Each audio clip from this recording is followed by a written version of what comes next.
You're listening to the Snob OS podcast, the podcast for Apple snobs.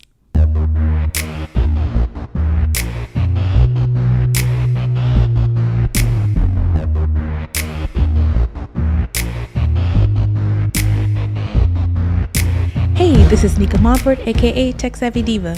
Yo, this is Terrance Gaines, aka Brother Tech. And welcome to the Snob OS show, the show for Apple snobs. So we talk all things Apple and then some.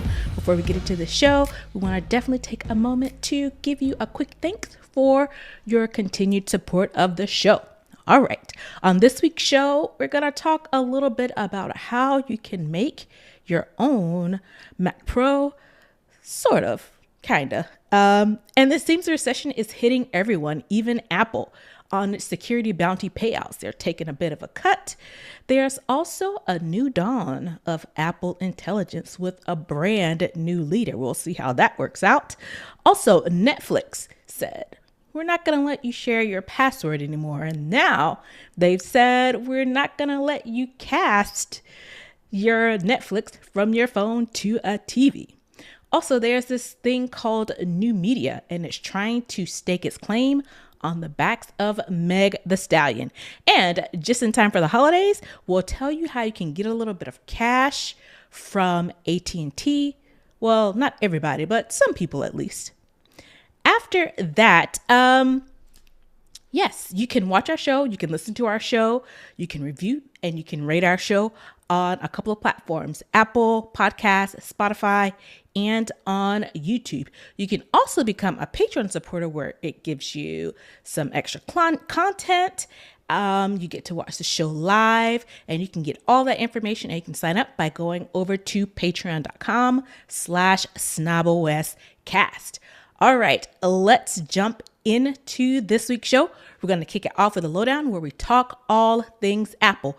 First up, we talked a few weeks ago about Apple basically getting rid of, sunsetting the iconic Mac Pro, you know, the big tower that looks kind of like a cheese grater. Well, there's a tiny alternative if you still want to get that Mac Pro look. You can buy a case and put your existing Mac Mini inside of it. So it looks like a Mac Pro, but it's actually a Mac Mini, and it's just a little bit smaller. Have you seen this before? This is my first time seeing it. I have not seen it before, but it doesn't strike me as surprising at all. This could be a good gift for somebody who you know is an Apple fan and has a Mac Mini. Again, you got to pay attention though. It's a M4 compatible Mac Mini. So my daughter has a Mac Mini, but it's an M1 or an M2, I think. So I don't think this would fit. So if you are buying this for somebody, that favorite Apple person, you make sure you do a little digging to make sure that this is compatible. I don't necessarily see this is a novelty gift. This right. is a novelty. It's only $50. Right. It's something cute, something that a Apple fan, I'm thinking about myself. I wouldn't get something like this for myself, but I would be very appreciative of somebody who got this for me because they know me. They did the research. They know I have everything already Apple. So it's like, what can I get the Apple person that has everything? This would be something. This would be something they would not buy for themselves, but they'd be like, oh, you thought about me and bought this. Right. Now, whether they immediately smash their Mac Mini in it or it kind of sits on the desk. Look, you gave the gift. You can't be requiring or expecting you to see it all propped up and they done redid their whole Mac setup. That may not happen no time soon, but it's the thought that counts. Right. And looking at it, I'm wondering if you could probably retrofit it to fit a Mini in there. I don't know. I mean, a non-M4 Mini, I don't know. It kind of has an open back and like the vertical slot, not the width part, but the vertical part, I guess the height. That's like, I don't know. It might work. Again, look at the dimensions. May work, may not, but it is specifically for an M4 Mini. But I saw this and I was like, oh, this is a cute idea, especially if you kind of still want to get that Mac Mini feel. But things like this are out there, especially, again, as Terrance mentioned, holiday time for the Apple snob in your life. There are some novelty items out there that you can get for the Apple snob in your life. Again, just got to make sure that it's a 2024 Mac Mini if you're looking to buy this. Yes. Next up, so a lot of companies have what they call a bounty programs, which is essentially what it is. You can go into their software, you can see if you can find bugs or if you can find vulnerabilities, and depending on the company, you could get money for that. And Apple is one of those companies. So they have recently decided to cut their bounty price from over 30,000 down to just 5,000. And again, the payments do vary depending on the type of vulnerability that's found, but it's still a significant cut from 5 figures down to 4. And the article is like, everyone is so concerned. I don't think everyone is so concerned, but it does raise an issue with the amount of data breaches, cybersecurity incidents, and just security threats in general. It's interesting that they've decided that this is the place that they are going to pivot and find a way to slash prices or what they would pay out. And I don't know, do you still think people are gonna be itching to go after these bounties if the payout is reduced? And again, we have to remember that saying you found an Apple vulnerability and got paid anything or acknowledged any kind of way from Apple is still kind of a big get. Do you think this is really going to have an effect on the way people go about these bounty programs? I don't think so. I believe that people are just upset because they won't get the same type of bounty that they would. I don't know if they're going to ditch going after Apple bounties altogether. Again, I get it. If you make a nice chunk of change and you've stood up a security company that specifically hunts down bounties for like Apple and maybe Google and Microsoft and others if they have them, this is a hit to your revenue, right? So I can understand that. Now, what I don't necessarily jive with is the fact that, how could Apple be having cutting in half bounties when the reports or the streets say malware is up, right? The question is that a false equivalent? Because are the cases of malware up specifically in these areas where they have cut the bounties in half? Or are they just making a general assumption that, hey, since malware on Macs is up, how dare Apple do anything to cut into people's ability to be rewarded when they find stuff, right? I don't know if that's a direct equivalent. Yes, you could say malware on a Mac is up, but you could only say that affects this specific bounty or this specific program if the malware in these specific programs is up. And I don't know if the report or the story makes that case. And also to that effect, it's not like the bounty program is the only thing that Apple has in place to thwart malware on Macs. This isn't the only thing. This is just the thing that's outside of Apple that kind of gives other people the opportunity to make some money off of Apple. So I personally think it's a false equivalency, but I do find it interesting that they chose this particular program to do it, not because it's going to cut into them finding vulnerabilities within their software, but this is one of the more high visible programs that Apple has that people like to tout. So it does have some front-facing visibility where people may be like, this is very interesting. This is a very interesting place to cut money. But again, we're in these recession streets and people's like, look, the money got to get cut somewhere. So this is where we're doing it.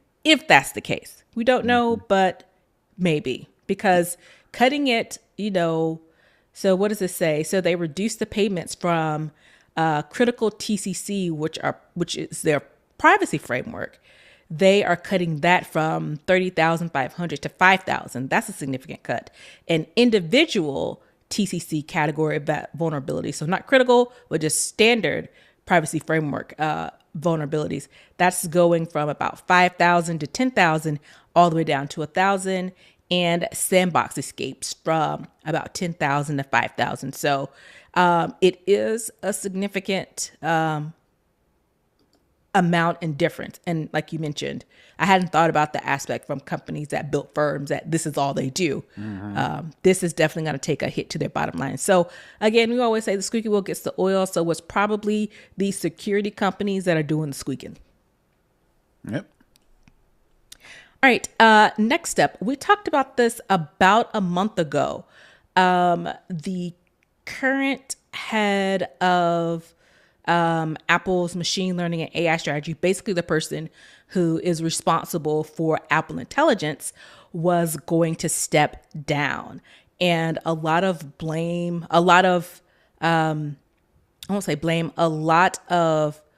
weight was on him for this. And they were putting a lot of the reasons for the failings of Apple Intelligence on this one person.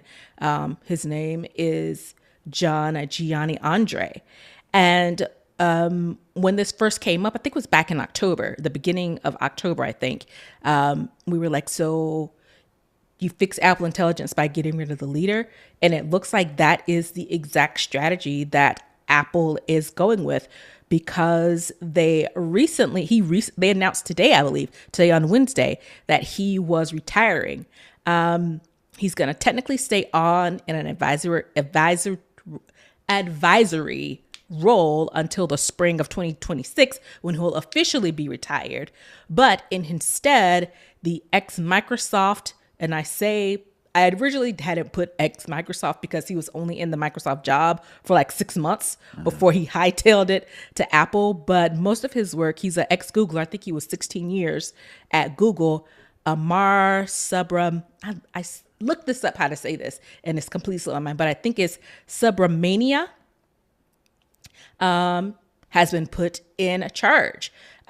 He has some not only big shoes to fill, because all of this Apple Intelligence was done under the helm of Gianna Andre.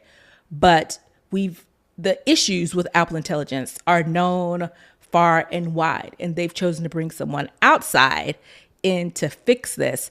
And I think he has a tough road ahead, not just from the technical challenges of this product, but for the visibility that it has for him. I'm not surprised that Apple got rid of this guy. Like you mentioned, he'd only been at Google or Microsoft for 6 months. No, that's the guy who's coming in. Oh, so the person who hadn't been. So I formulating opinion to say all of these AI people are just round robin musical chairing through these different companies. We talk about Meta did a bunch of plucking people from Microsoft and Apple and Google. And as you can tell by Apple getting this guy out of here, who was also at Google, who was also at Microsoft, and replace him with somebody else who was also at Microsoft. Yes, you could say Apple is having a tough time as far as AI is concerned, but it sounds like all of them don't really have clear direction, because they're all just swapping senior members of their AI strategy team. So they would have us on the outside looking in, we're slowly but surely adding AI to everything. Is that because they have a clear direction and a clear path, or are they just shooting in the dark? And a example of that is how fast the churn is as far as AI advisors, senior members, leaders, whatever you want to call them, is concerned. This kind of, to me, paints the picture that none of the big tech companies have a clear direction, because their employees, their AI employees, are changing up jobs so frequently. And I also think another layer to that is I think people are chasing the money, because every time they make a move, they make even more money. I think, honestly, I think it's a money grab. And because all of these people have the same type of pedigree, I don't know how these interviews go or what, their pitch is. But like you said, it is a round robin of the same people to the same type of companies. Mm-hmm. And I think this speaks to the larger issue with AI.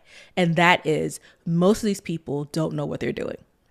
They're kind of going with the latest trends. It's almost like a gnat trying to, keep attention, and it's just buzzing around. And whatever the hot thing is at the moment, people are going with it. And I think that's such an unfortunate thing because the possibilities with AI, if done right, if done ethically, could truly be a shift in how we live in a positive way. Because we've all seen all the AI slop with all the videos and the images, and all of this stuff is going on. And I think the biggest issue is, outside of just all of the slop and the churn and all of the junk and all of the efforts, because again, innovation, it is, you try something, it doesn't work, you iterate, and you try something else, and you keep going until you get it right. But I think in this instance, it has environmental consequences that I don't think we're giving enough attention to, because it's coming under the vein of climate change. And we know how people feel about the so-called hippy dippy type of policies or societal concerns. It's like, oh, climate change isn't real. Oh, the ozone layer, back, when we were young, it was all about the ozone layer. And so now it's thinking about the effects that these data centers are having on typically smaller communities, typically minority communities, where it's drying up all the water, it's damaging. You have all of this extra noise from these generators, from these data centers. It's kicking people out, of their communities. And they're doing all of this, and they're not really bringing anything to the output from the environmental issues, to me, aren't really consequential or meaningful to the tech that it's producing. And because they don't have a clear path. Yeah. If we had a clear path for what we needed AI to do, then maybe some of these environmental concerns, and I'm just going to say it, we wouldn't care as much. Yeah. if we had a clear path on what we decided as a society, what AI is supposed to do with us, to do for us, whether it be, helping with customer service or, whatever the case may be, medical advances, whatever. They're trying to shove AI into everything. And as a result, they need all this power. And as a result, they need all these people, which again, if you don't have no clear path, it's just people like just trying stuff. And like you mentioned, I don't think our environment can afford people just trying stuff. Yeah. And, what is the phrase? Throwing something against the wall, see what sticks. Yeah. That seems like what we're doing with AI. And we already know that AI is so power hungry and so environmentally environmentally unstable. It's like, man, we can't afford for y'all to just be playing around. And that's what they should have been playing back around in the 90s when we were talking ozone layer. You were building all these factories, pumping in all this stuff. We don't have the infrastructure to support this free, innovative lifestyle. We just don't have it. All right. So all that to say is, unfortunately, it'll probably still just keep going the way it's going until they've absorbed all of the resources that they possibly can, and they're going to have to try and figure out something else. And I think, this is how all these dystopian movies that we see, how they ultimately get there. It's like, how did they let it get so bad? How did they let it get to that? These movies can't be real. Yeah, it is. And doing the things that we're doing now is how you get to those dystopian futures that we see in different movies. Yep. All right. That's gonna wrap it up for the loadout. Let's head on over to Second String where we talk all other tech. Oh, Netflix. Oh, Netflix. One of the most convenient features that Netflix has is that you can cast content. You can open the Netflix app, you can be watching on your phone, you can cast to TV, computer with ease. It's so easy breezy, especially if you're traveling, if you're in hotel rooms, if you're airports, any of those types of scenarios, or if you're just visiting someone else and you want to watch something. So that feature, that capability has now gone bye bye. So Netflix has removed it from most of their modern devices, and the keyword is modern. So they've basically eliminated this from your mobile app, from your phone. And it only works with certain older devices, but you have to have an you can't have The ad-free version. the basic version that has ad. You have to have an ad-free version, and it's only like 3 or 4 different devices that you can still cast from. So that's the third generation or older Chromecast, the one with no remote, a Google Nest Hub smart display, and certain Vizio TVs and certain Compal TVs. So I know we're Apple users, we're Apple snobs. You can, from your iPhone, you can mirror from your iPhone to a Wi-Fi enabled device. They've fixed that too. So you can't even mirror from your screen mirror from your iPhone in this capacity. The only way you could do this now is finito outside of these older Right. devices. And what Netflix wants you to do is log into your Netflix account on every television or set-top box you have. This is Apple TV. This is Roku. I don't think it's Chromecast because I can't remember. I don't have a Chromecast. I can't remember if you could log into separate apps. I'm assuming so. But at any rate, the problem with this is if you are traveling, if you are in a hotel, sure, I could log into Netflix by logging in from my phone and scanning the QR code, Typing or in the password. doing all those things. The problem with that is twofold. Number one, or I could have just hooked my Chromecast to the back of the TV in the hotel and then boom, connect my Chromecast to the internet. And then boom, I'm gone. I don't have to worry about logging into a separate TV, which brings me to my second problem. People forget to log out. Yep. When you leave the hotel, people forget a lot of things when they leave hotels. One I'm pretty sure of is forgetting to log out of your accounts, whether it be Netflix, whether it be Apple TV, Roku, Paramount, whatever the case may be. The convenience of me bringing my Chromecast is I don't have to log into each and every single account that I want to stream from. I can just plug my Chromecast or my Apple TV or whatever into the back of the hotel TV or Airbnb or your relatives. Then I've got all of my accounts right there. All I got to worry about is connecting the box to the internet. Once you do that, boom, you're golden. Now I got to figure out if I even want to bother watching Netflix at all. Right. And the other thing is you have your phone. We've talked about before, everything is on the phone. Now you have to have an additional device. And I think that is most people's sticking point is, why do I need to carry something else when I already have something that will allow me to do it? Right. So again, it's just an inconvenience. Again, I don't see anybody dropping their Netflix. Nope. Which is part of the problem. You can complain all you want to, but if you ain't turning off and unsubscribing from Netflix, they just gonna keep doing whatever, and we can just be mad, or we can make a change. And like I mentioned, you get either part of the solution or you're part of the problem. It's way easier to go online and to rant and to rave than to actually cancel it, because I have my shows, I have my algorithm, I have it set up, I don't want to do it. So, honestly, what is it that you want? Do you want the convenience or not?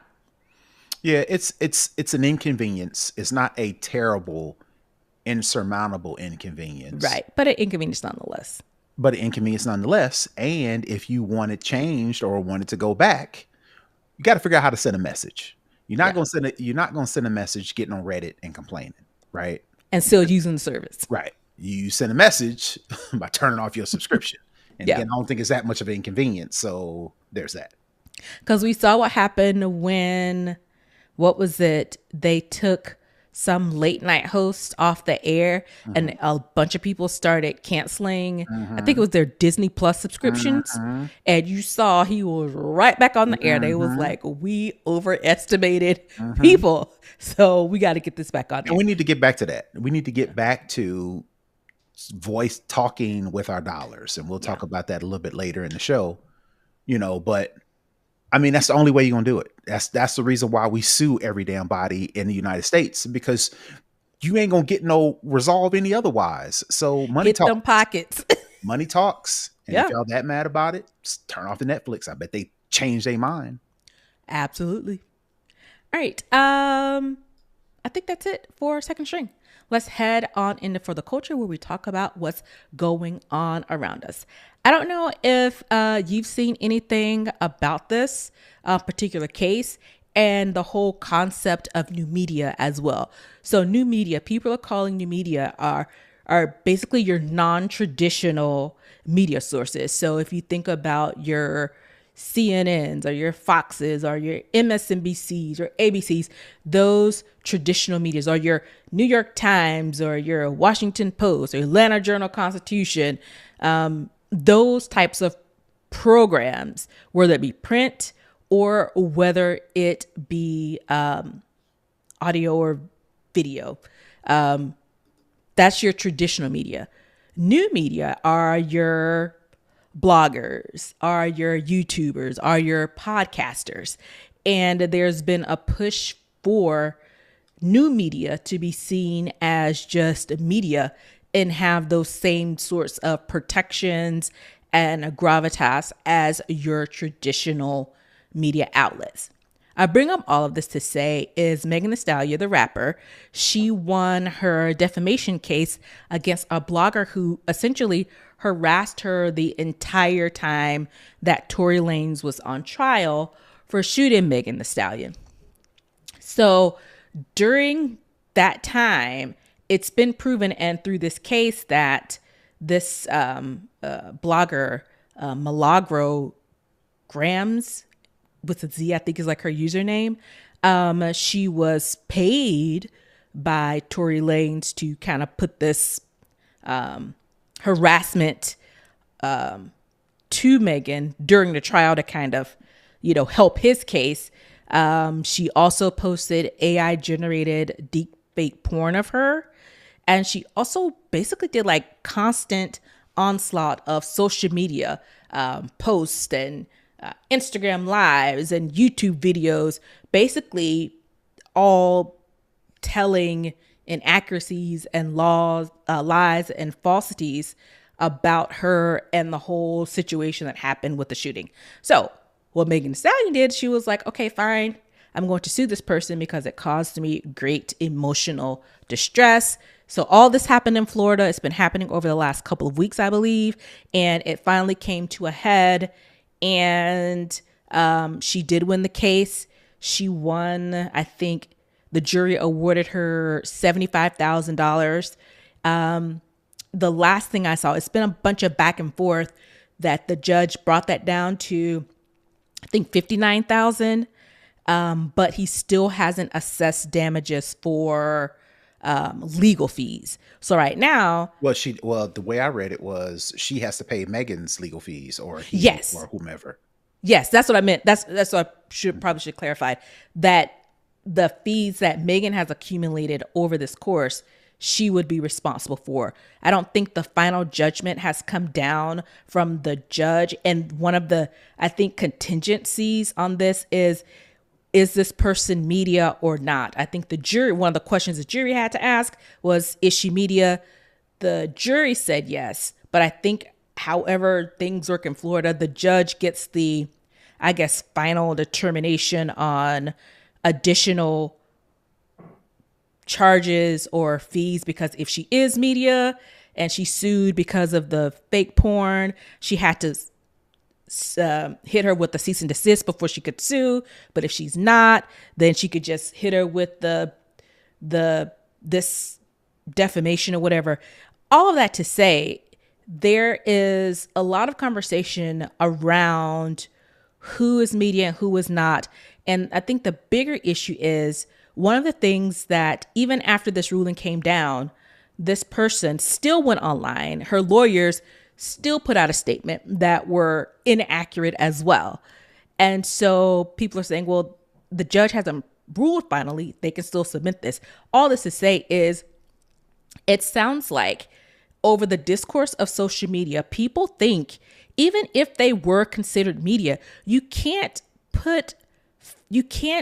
disseminate to your millions of followers fake porn of a person, or even real. And I don't even think it should be considered porn. I should think it's like, because porn insinuates is something that you want it to do. That's not what this is. Or, harass people or dox them and all those kinds of things. I don't think traditional media has those protections, but according to these people like her and other social media people, if you think Tasha K, I think Cardi B sued her and won like millions of dollars for the same type of things. I think that, to me, correct, I mean, we'll get your opinion, but do they think that if they're considered media, they can still lie, disseminate this kind of information, dox people? It sounds like they think that if they are considered real media, that they can still do that without any consequences. And that to me is just like, I'm so confused. Well, my thought would be, they feel like if they're not labeled or titled media, that they can get away with these types of things.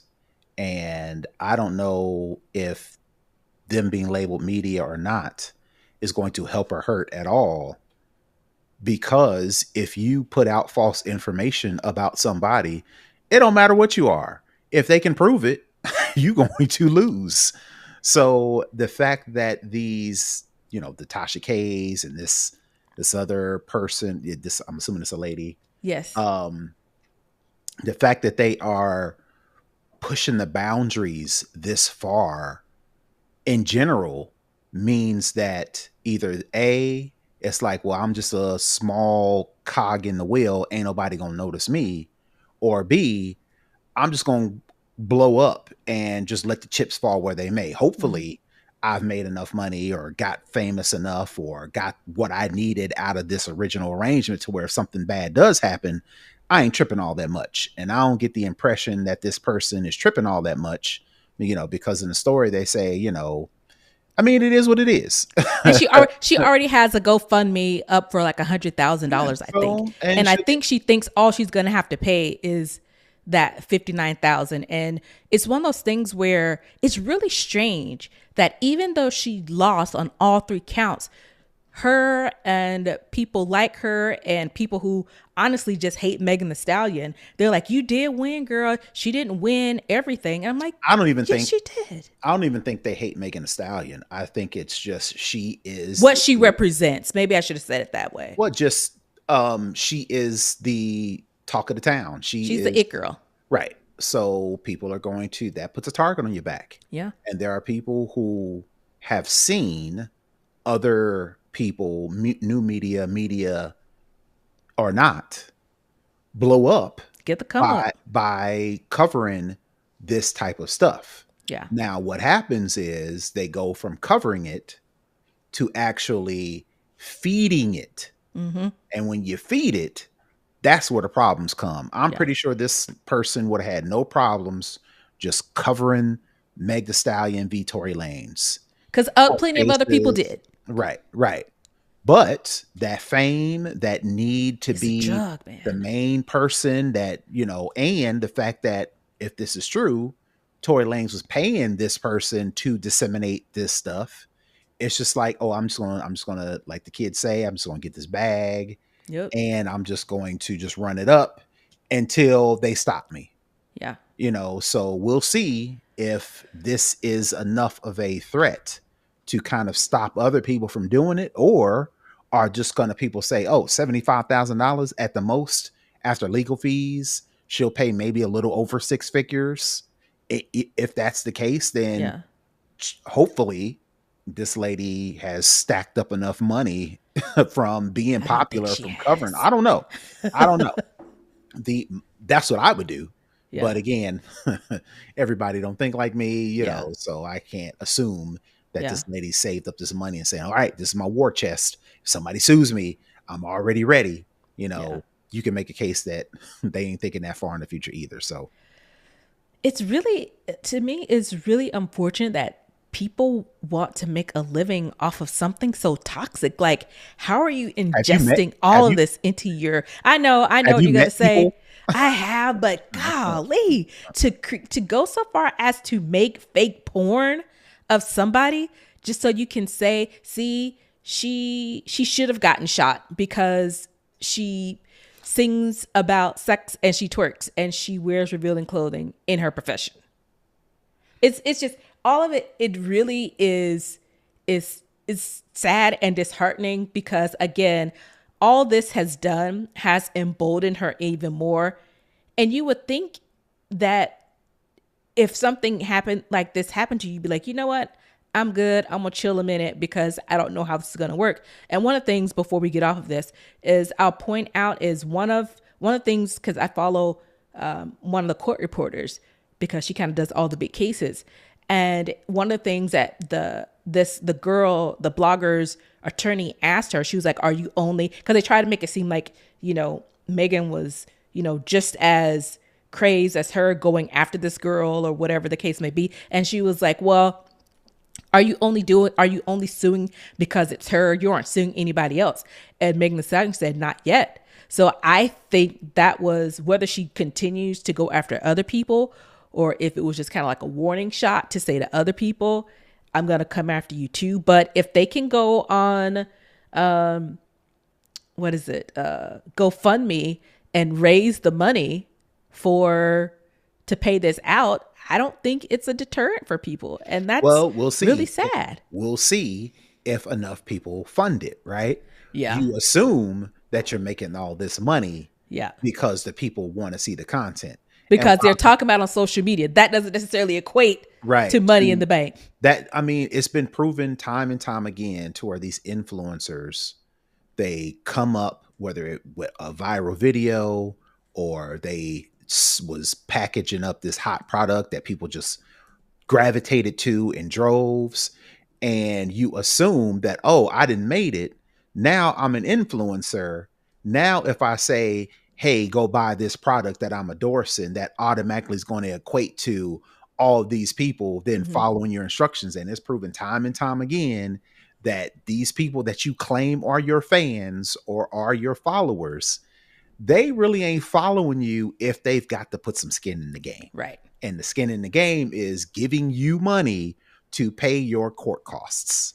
I don't think that equates to I got all my followers and I'm an influencer because the You're traditional tech, influencing, but are you getting anything tangible back from it? right. Well, I mean, in general, the whole point of an influencer is you can influence people to do something, Something. Yeah. right?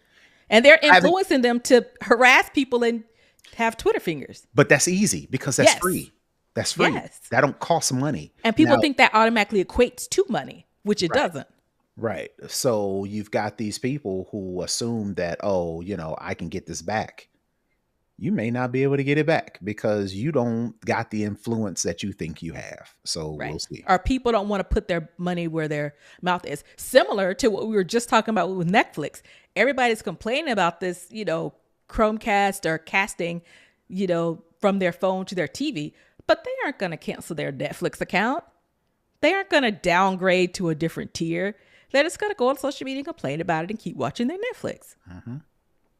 So yeah, we will see because this is definitely not the end of this particular case. And I don't think this is the end of what she potentially can do for other people who did similar things. All right, that's going to wrap up for the culture. Let's head on over to the hookup for our tech tip of the week. I actually have one this week. I'm so proud of myself. So, it might be time for you to be able to get you a piece of the data breach pie. Back in 2024, there was a settlement from AT&T. There were two major data breaches, one in 2019, one in 2024. They didn't talk about the 2019 one until the information came out about the 2024 data breach. So it was call information that was for pretty much all of AT&T customers. Then there was a different subset that had other information that was breached.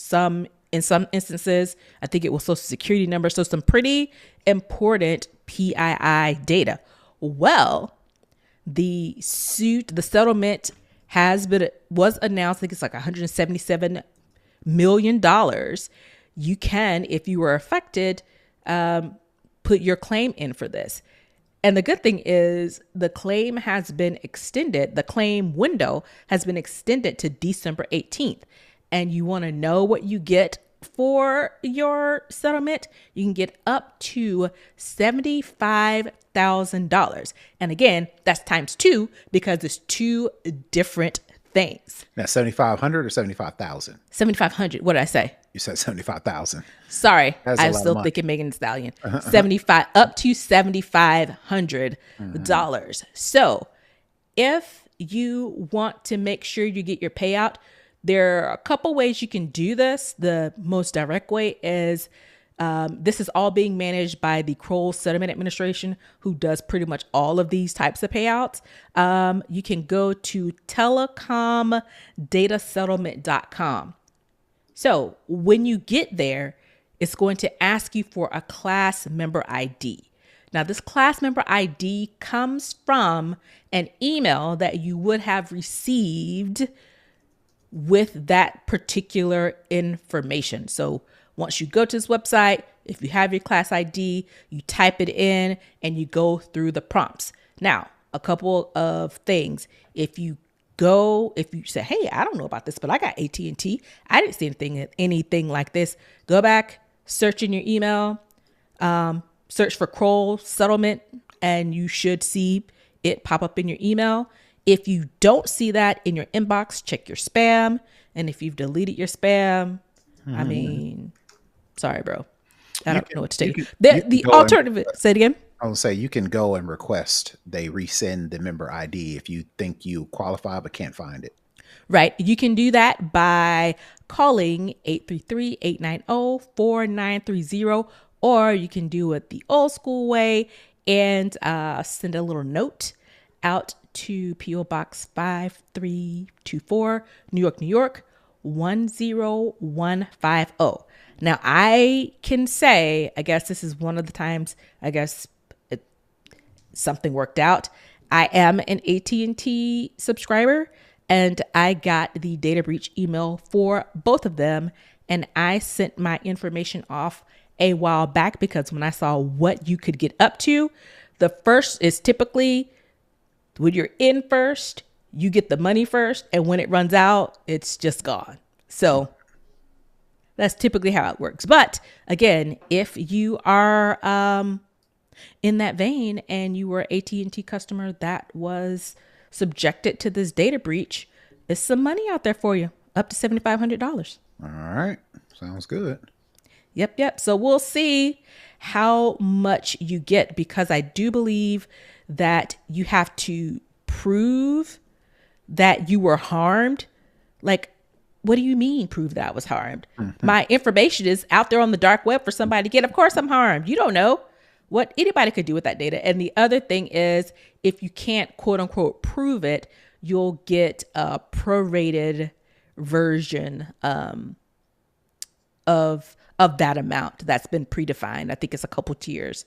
They didn't specify what goes into that determination of tiers, but in any event, you can get some quote unquote free money, but it's actually yours because they violated your rights. But get into it if you were affected.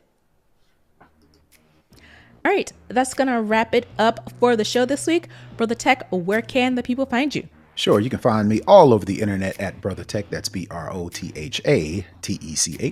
And you can find me at Tech Savvy Diva everywhere. And you can find our show at Snob West Cast all over the internets as well. You can also head on over to our website, snobwestcast.com, to get all the details on how to connect with us, how to comment, how to share, and how to support the show.